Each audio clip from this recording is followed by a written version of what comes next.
तो आप सबका स्वागत है सोलो लेवलिंग के एक नए एपिसोड में। और आज मैं आपको एक्सप्लेन करने वाला हूँ सोलो लेवलिंग का सीजन 5 का एपिसोड 2। एंड वीडियो को स्टार्ट करने से पहले मैं हूँ ऐसा और आप देख रहे हो बीस टीवी। और यहाँ हम ये देख लेते हैं कि पहले एपिसोड में क्या क्या हुआ था। तो हमने ये देखा था कि संग दोनों मना को मार देता है और यहाँ से सीधा अपने फादर के पास जाता है और अपने फादर को ये कहता है कि फादर आप इस बार भी बिना कुछ बोले यहाँ से चले जाओगे एंड अब इसके आगे। तो एपिसोड की स्टार्टिंग में संग के फादर संग को सारी कहानी बताते हैं जो भी उनके साथ हुआ था। और यहाँ संग के फादर ये कहते हैं कि जो गेट है वो एक बड़ा सा होल है जिसके अंदर से मैजिक बीस्ट बाहर आते हैं और एक बार तुमने डंजन के अंदर के बॉस को एक बार डिफीट कर दिया तो तुम्हें डंजन के अंदर से 1 घंटे के अंदर बाहर निकलना होगा। लेकिन मैं ये करने में फेल हो गया और एक दूसरे डिमेंशन के अंदर में कैद हो गया। लेकिन कुछ टाइम के बाद जो रूलर्स है उन्होंने मुझसे कांटेक्ट किया और उन्होंने मुझे उनकी स्ट्रेंथ दी एंड उन्होंने मुझसे रिक्वेस्ट किया कि मैं मुनाक को रोकूं और उन्होंने मुझे मुनाक ऑफ शैडो को भी रोकने के लिए बोला है जो फिर से रिबॉर्न होने वाला है। और यहाँ से एस्केप करने का मेरे पास कोई भी रास्ता नहीं था एंड इसलिए मेरे पास कोई दूसरी चॉइस भी नहीं थी एंड मैं अर्थ के अंदर आ चुका था रूलर्स का मैसेंजर बन के जो उनका एक इम्पोर्टेंट मिशन को पूरा करेगा उनके बदले। लेकिन ये जो मिशन था मैं उसे कंप्लीट नहीं कर पाया। और आप सबको ये याद होगा कि संग जापान गया था उनकी मदद करने के लिए एंड उस जगह में संग के फादर भी आए थे शैडो मोनाक को मारने के लिए। लेकिन इस जगह में संग के फादर को ये पता चलता है कि जो शैडो मोनाक का बेसल है वो उसका खुद का बेटा है और इसकी वजह से संग के फादर अपने मिशन को पूरा नहीं कर पाए। आगे हमें देखते कि यहाँ संग के फादर ये बताते हैं कि मुझे ये पता था कि जो ह्यूमन काइंड में डिजास्टर आने वाला है वो उसकी बॉडी के अंदर छुपा हुआ है, लेकिन मैं यहाँ देखने के अलावा कुछ भी नहीं कर सकता। और दूसरी साइड जो रूलर्स थे उनका पूरा इंटेंट था शैडो मोनाक को रोकने का, लेकिन जो उनका हार्ट था वो एकदम चेंज हो गया था। और finally great pagan of the billion light ने मुझे एक न्यू ऑर्डर दिया कि मुझे शैडो मोनाक को प्रोटेक्ट करना है। एंड जो रूलर्स है उन्हें ये रियलाइज कर लिया था कि मोनाक को रोकने के लिए उन्हें शैडो मोनाक की एब्सोल्यूट पावर की जरूरत पड़ेगी। और जो ड्रैगन किंग की आर्मी ऑफ डिस्ट्रक्शन थी वो हेवनली सोल्जर से पहले अराइव हो गए थे एंड जो शैडो मोनाक है वही बस उसे रोक सकता है। और ये एक बहुत बड़ा गेम्बल था क्योंकि उन्हें ये पता नहीं था कि शैडो मोनाक किसकी साइड लेगा, इंसान की या मोनाक की। लेकिन अब हम इस चीज का आंसर जानते हैं तो इसलिए यहाँ मैंने तुम्हारी मदद की और मैं ये नहीं चाहता था कि तुम मेरी इस साइड को देखो। संग यहाँ फादर कहता है। संग के फादर यहाँ संग से ये पूछते हैं कि क्या वो उसे हेट करता है। संग यहाँ अपने फादर को यस कहता है। ये सुन के संग के फादर ये कहते कि मुझे माफ कर देना। संग यहाँ अपने फादर को ये कहता है कि आप हमेशा मेरे दिमाग के अंदर रहते थे। जब मैं एक हंटर के रूप में काम कर रहा था तो मुझे सबसे पहले आपकी याद आई और हर बार जब भी मैं मौत के करीब पहुंचा एंड हर बार मैं किसी न किसी तरह से माँ और जीना के पास वापस पहुंचा और मैं आपको हेट करता हूँ। ये सुन के संग के फादर अपने सर को नीचे झुका लेते हैं। लेकिन यहाँ संग ये भी कहता है कि मैं आपको फिर भी मिस करता हूँ। ये सुन के यहाँ संग के फादर बहुत ज्यादा हैरान होते हैं। संग यहाँ अपने फादर को ये भी कहता है कि आपका क्या आप भी हमें याद करते थे।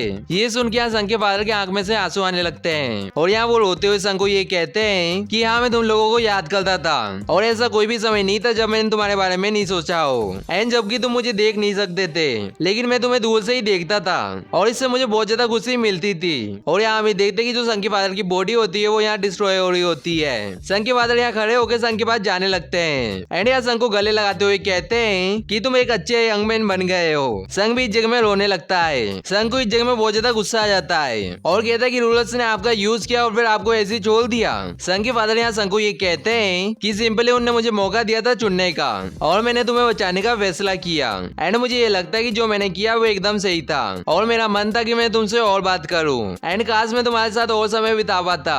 मुझे यहाँ माफ कर देना क्योंकि मैं तुम्हारे लिए एक अच्छा फादर नहीं बन पाया। आगे हमें देखते हैं कि जो संग के फादर की बॉडी होती है वो पूरी तरह से डिस्ट्रॉय हो जाती है और जो संग के फादर के ऐस होते हैं वो आसमान में उड़ने लगते हैं। संग इस जगह में एकदम गुस्से से चिल्लाता है। इसके बाद यहाँ से इंस्टीट्यूट होता है और हमें संग की मदर के पास ले जाया जाता है और यहाँ जो संग की मदर होती है वो जिना का नाम लेती है। जिना अपनी मदर को कहती है कि क्या हुआ। संग की मदर जिना को ये कहती है कि चलो यहाँ से मूव आउट कर लेते हैं और पता नहीं क्यों लेकिन मुझे ऐसा लग रहा है कि इस घर को छोड़ देना ठीक होगा। एंड यहाँ हम देखते हैं कि यहाँ संग की मदर की आंख में से आंसू आने लगते हैं। इसके बाद यहाँ से इंसिडेंट होता है और हमें संग के पास ले जाया जाता है और यहाँ संग चिल्लाते हुए कहता है कि मोनाक तुम्हें मेरी आवाज सुनाई दे रही है और मैं ये पक्का करूंगा कि तुमने जो आज किया है तुम्हें उसकी सजा मिले। एंड क्या तुम लोग ये सुन पा रहे हो। और यहाँ हमें राइटर ये बताता है कि जब शैडो मोनाक चिल्लाया था तो धरती और हेवन पूरी तरह से हिल चुका था और इसी दिन से बैटल की शुरुआत हुई एंड जो थॉमस आंद्रे है उसकी लाइफ खतरे में नहीं है और जो एम्बुलेंस है वो इस जगह में आ चुकी है उन लोगों को हॉस्पिटल ले जाने के लिए जिन लोगों को चोट लगी है एंड जिस बीस ने 100 सिविलियंस को मारा था अब वो हिल नहीं रहा है और इस जगह में बस उस बीस की राख बची हुई है। आगे हम ये देखते हैं कि संग अपनी फैमिली के पास आ जाता है। इसके बाद यहाँ से इंस्टीट्यूट होता है और हमें मिस्टर चोई के पास ले जाया जाता है। मिस्टर चोई यहाँ बाइकों को ये कहते हैं कि मिस्टर बाइक आप पहले कुछ अच्छी हालत में नहीं नहीं लग रहे थे। और क्या तुम अब अच्छा फील कर रहे हो? बाइक उन्हें यहाँ मिश्रा चोई को ये कहता है कि मिश्रा चोई पहले आप अपने सर के पसीने को पोंछ लो। ये सुन के चाय जोगिन ये कहता है कि क्या अभी भी जो तुम्हारा दिल है वो तेजी से धड़क रहा है, और अगर आपको चाहिए तो मेरे पास घबराहट की एक दवाई है। इसके बाद हमें मिस्टर वू के पास ले जाया जाता है और यहाँ मिस्टर वू वीडियो देखते हुए कहते कि यहाँ सब कुछ खत्म हो गया।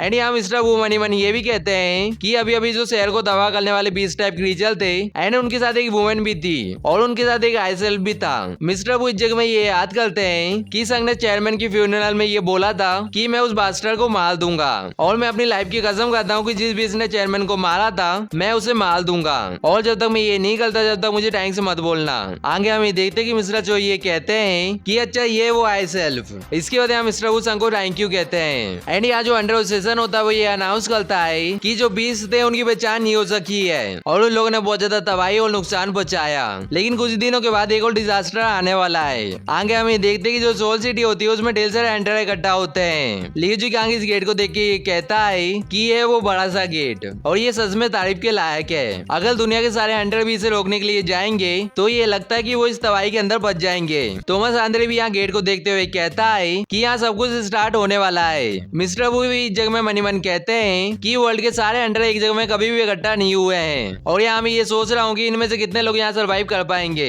आगे हमें देखते कि यहाँ चाइन संघ की बात जारी होती है और इस जगह में हमें देखते कि संघ इस जगह में बहुत ज्यादा सीरियस होता है। यहाँ चाइन संघ को ये कहती है कि जिन्हों मैंने तुम्हें कभी भी इतना नर्वस नहीं देखा है। संघ यहाँ चाइन को कहता है कि सही में। इसके बाद संघ यहाँ मनी मन कहता है कि ये जो गेट है वो ओपन होने वाला है, और यहाँ हम देखते कि ये जो गेट होता है वो ब्रेक हो जाता है। यहाँ एक अंडर ये कहता है कि बैटल करने के लिए तैयार हो जाओ, वो इस जगह में आ रहे हैं, और यहाँ हमें देखते कि इस गेट के अंदर से एक डार्क क्रीचर बाहर आता है। एक अंडर ये सब देख के ये कहता है कि ये एक बहुत बड़ी आर्मी है, लेकिन इस जगह में संघ इन्हें देख के बहुत ज्यादा हैरान हो जाता है और मनी मन कहता है कि ये तो वो है, और यहाँ हमें देखते कि इस गेट के अंदर से शैडो आर्मी आ रही होती है एंड इस गेट के अंदर से ढेर सारी आर्मी बाहर आ रही होती है, और इस गेट के अंदर से 3 ड्रैगन भी बाहर आ रहे होते हैं, और इस जगह में एक शैडो भी बाहर आता है जो बहुत ज्यादा बेडेज दिख रहा होता है। एंड ये एपिसोड इसी जगह में खत्म होता है। और जाने से पहले मैं आप सबको ये बताना चाहता हूँ कि अब से वीडियो छोटी आएगी, यानी कि अब से जो वीडियो की लेंथ है वो 11 या 8 मिनट की होगी, और मैं ऐसा इसलिए कर रहा हूँ क्योंकि मैंने 2 लॉन्ग वीडियो डाली थी